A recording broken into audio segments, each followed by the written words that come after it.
오늘 우리에게 주시는 하나님의 말씀은 출애굽기 25장 10절에서 22절까지의 말씀입니다. 출애굽기 25장 10절에서 22절까지의 말씀을 교독하시고 마지막 절은 함께 합독하도록 하겠습니다.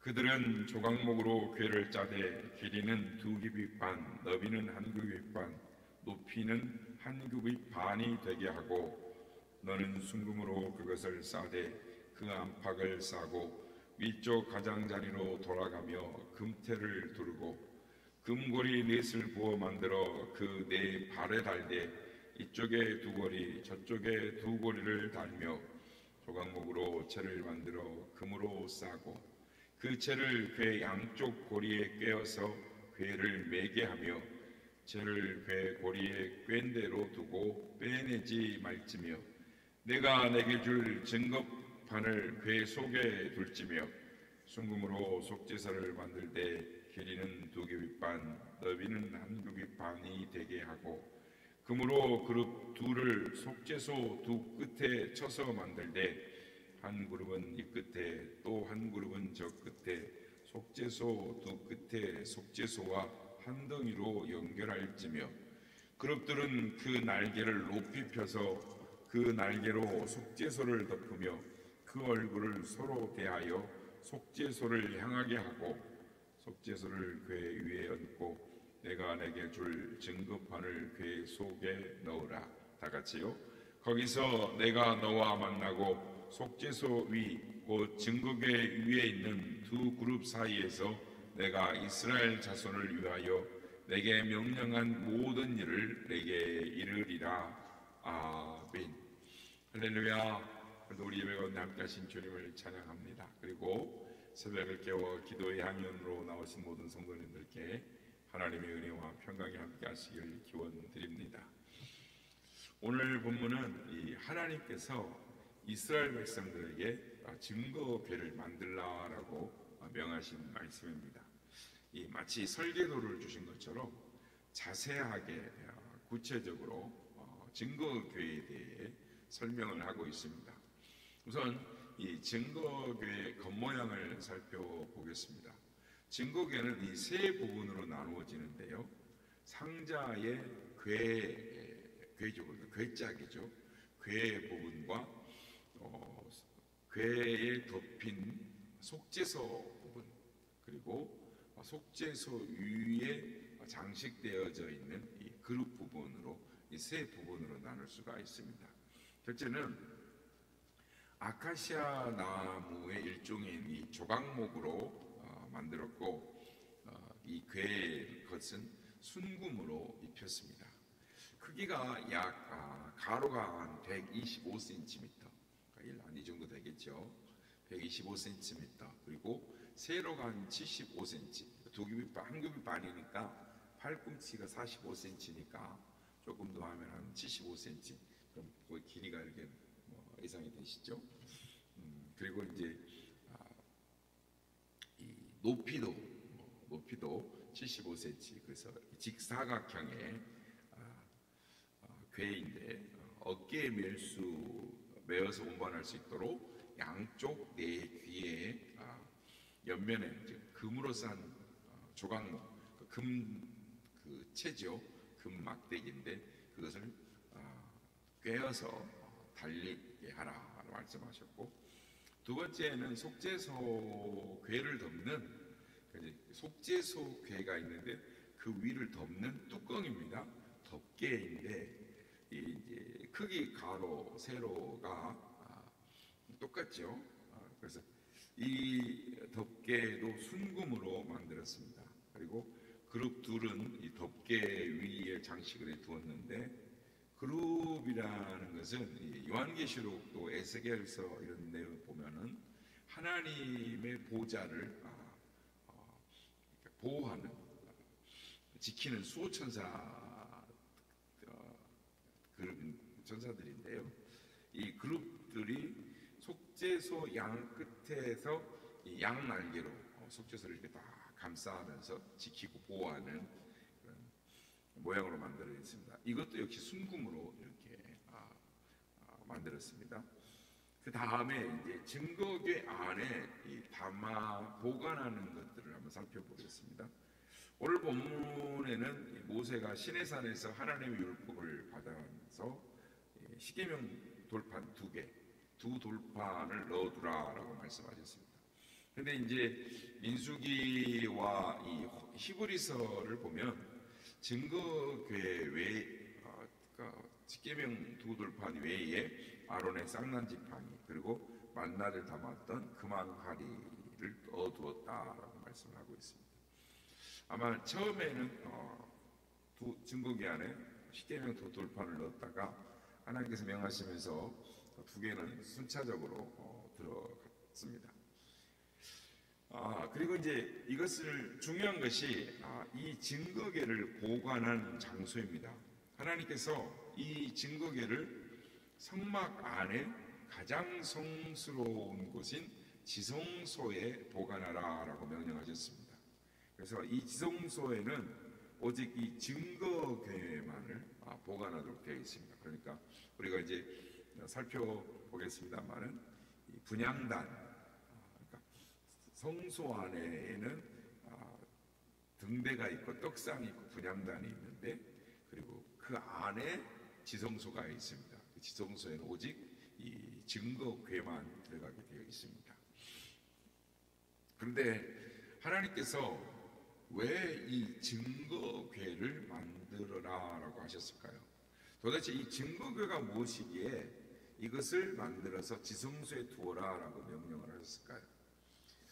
이 질문의 답을 찾기 위해서 이 증거궤의 행방의 변화를 살펴볼 필요가 있습니다. 거꾸로 살펴보면 현재 증거궤가 어떻게 되었을까요? 현재 이 증거궤는 사라져 버렸습니다. 그러니까 고고학자들이 아무리 오랜 세월 찾으려고 안간힘을 써보았지만 찾지 못했습니다. 그러면 증거궤는 언제쯤 사라졌을까요? 성경에서 이 증거궤는 솔로몬 성전에 안치한 뒤부터 언급이 없습니다. 그래서 이 증거궤가 솔로몬 시대에 없어졌는지 바벨론 포로 직전에 없어졌는지 알 수는 없습니다. 그러니까 증거궤는 이스라엘 백성들이 출애굽한 뒤부터 가나안 땅에 들어와 성전을 지을 때까지만, 좀 단정적으로 이야기는 그렇지만 존재의 의미를 가졌다라고 할 수가 있습니다. 그렇습니다. 하나님께서 이스라엘 백성들의 당시의 상황과 그들의 영적 수준을 고려해서 증거궤를 만들게 하셨습니다. 그러니까 이스라엘 백성들은 성전에서 하나님께 이 제사, 즉 예배를 드릴 때까지만 이 증거궤는 하나님께서 그들과 함께 하시는 인재의 상징물로 증거궤를 만들게 하신 것입니다. 특히 이스라엘 백성들이 광야 생활을 하면서 이제 이동을 하는데, 이동 중에 하나님을 섬겨야 할 이들에게 이 증거궤는 너무도 중요한 역할을 했습니다. 이스라엘 백성들은 증거궤가 안치된 성막으로 나와, 그 회막이죠, 진산. 그래서 이스라엘 백성들이 성막에 나와서 그 회막을 향하여, 성막을 향하여 구름 기둥이 그 위에 있고 그것을 쳐다보면서 모세가 그 회막으로 들어갈 때 이스라엘 백성들 전체 다 허리를 숙여 무릎을 꿇고 하나님 앞에 경배를 드렸던, 매일 아침 이렇게 모세가 들어갈 때면 이스라엘 백성들이 하나님 앞에 경배를 드렸던, 그러니까 하나님을 섬겨야 할 저들에게는 이 증거궤는 너무도 중요한 역할을 했습니다. 그러니까 광야를 행군할 때도 이 앞선 증거궤를 따라 나갔습니다.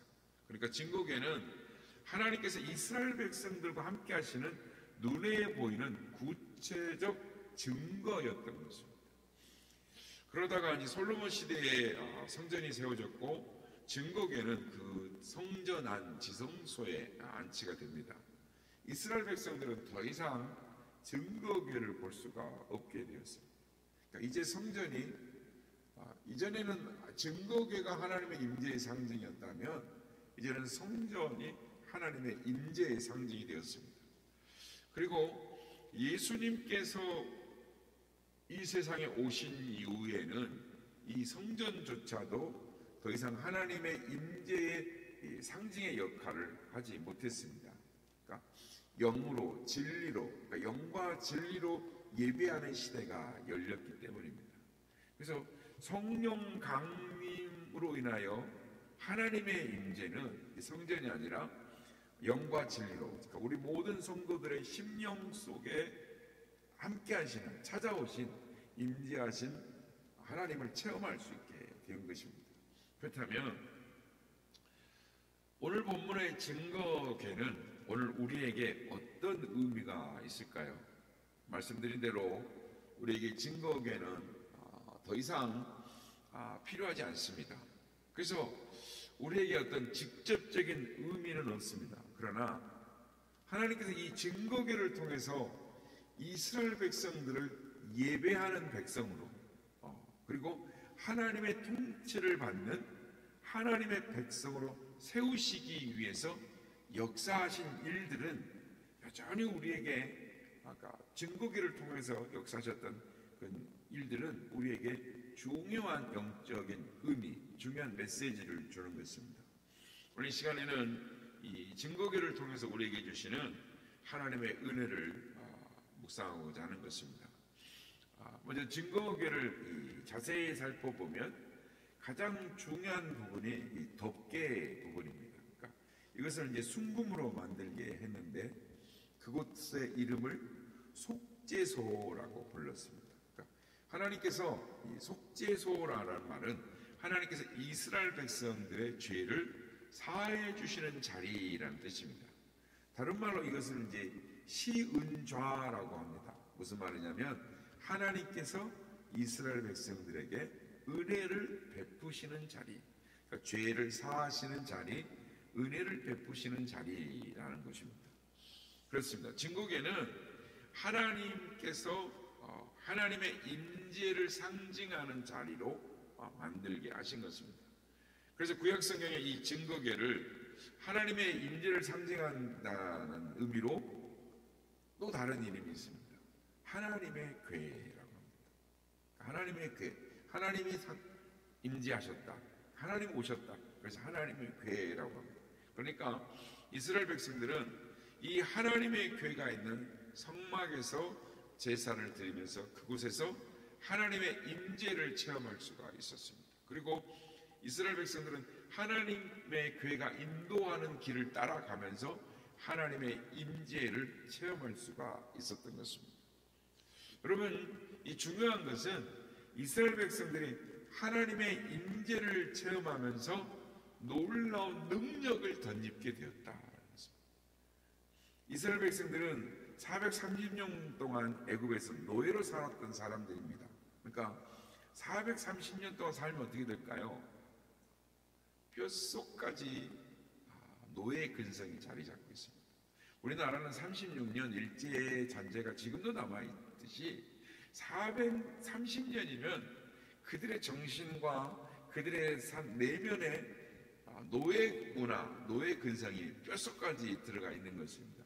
그러니까 자기들 스스로는 아무것도 할 수 없는 백성입니다. 그런데 그들이 광야 생활을 40년을 견뎌냅니다. 그리고 여러 이민족들과 전쟁을 하면서 승리를 경험합니다. 바로 이것입니다. 하나님의 임재를 체험하는 일은 우리를 새롭게 만드는 것입니다. 우리를 능력 있게 만드는 것입니다. 그러니까 광야 같은 인생길을 잘 견디고 헤쳐나가게 해주는 것, 하나님의 임재를 경험하면 그렇게 됩니다. 그래서 하나님의 임재를 경험하면 어떤 난관도 극복할 수 있고 헤쳐나갈 수 있습니다. 어떤 적과 싸워서도 이길 수 있는 능력을 갖게 되는 것입니다. 그래서 오늘 우리도 하나님의 임재를 체험하는 일은 아주 중요합니다. 신학자들은 하나님의 속성 가운데 무소부재의 속성을 말합니다. 그러니까 하나님이 계시지 않는 것이 아무것도 없다. 그러니까 다른 말로 하면 하나님께서는 언제 어디나 계신다라고 말씀하시는 것입니다. 물론 이 말은 진리인 것입니다. 하나님께서 우주 만물을 창조하셨습니다. 시간과 공간을 창조하셨습니다. 그래서 하나님은 어디서나 언제나 그곳에 계십니다. 그러니까 그곳에 계실 수 있어요. 아니 계신 곳이 없습니다. 하나님은 그래서 무소부재하신 하나님이십니다. 그러니까 하나님께서는 그래서 무소부재, 아니 계신 곳이 없고 아니 계시지 않는 시간이 없고 어디나 계십니다. 그런데 그럼에도 불구하고 특별한 시간, 특별한 장소, 그리고 특별한 사람에게 임재하십니다. 그 사람을 통해서 그 사람을 만나주시고 그 사람의 역사하시는 것입니다. 그래서 하나님의 임재를 체험하는 사람은 하나님의 은혜를 받습니다. 하나님의 임재를 체험하는 사람은 하나님께서 주시는 평강을 누리게 됩니다. 하나님의 임재를 체험하는 사람, 그 사람이 하나님의 능력을 덧입게 되는 것입니다. 모태신앙이라는 말이 있습니다. 그러니까 어머니 뱃속에서부터 신앙생활을 했다라는 말입니다. 그런데 이 모태신앙에도 두 종류의 신앙이 있습니다. 하나는 하나님의 임재를 체험하지 못한 채 신앙생활하는 모태신앙이 있고, 하나는 하나님의 임재를 체험하면서 신앙생활하는 모태신앙이 있습니다. 그러니까 하나님의 임재를 체험하지 못한 채 신앙생활하는 모태신앙은 나름대로 어려서부터 신앙생활을 해왔기 때문에 교회 생활에 익숙합니다. 그러나 하나님의 임재를 체험하지 못했기 때문에 하나님의 능력을 덧입지 못합니다. 그래서 자기의 힘으로, 자기의 경험으로 신앙생활을 하려고 하는 것입니다. 그래서 전도를 잘 못합니다. 깊은 기도도 잘 못합니다. 헌신도 잘 못합니다. 인생의 위기도 제대로 헤쳐나가지 못합니다.